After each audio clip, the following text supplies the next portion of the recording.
he went back to the 70s, 80s and found some cult B-rated movies that nobody remembers and actually got a hold of the people that made it and said, "Hey, can I write a novelization about this?" And pretty much they're all like, "Yeah, sure, whatever." Isn't that why Satan was kicked out of heaven? In 1928, Reverend Guy Smith moved in with his wife, and they found a package in the cupboard that had the skull of a girl in it.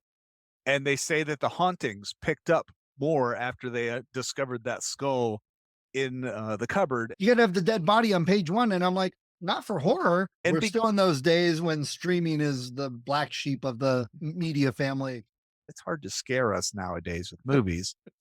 When we You know, started with Martyrs, geez, horror yeah, movies hold up quite often as long as the effects aren't crap.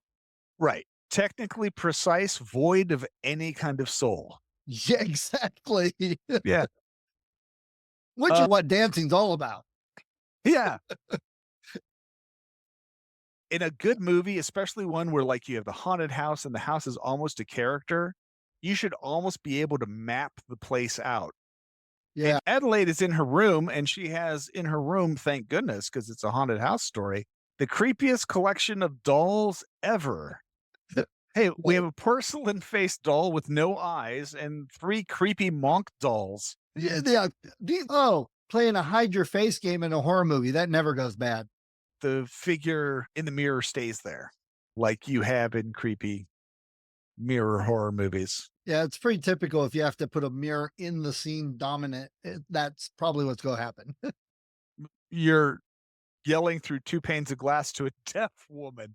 I don't know what you're hoping to accomplish.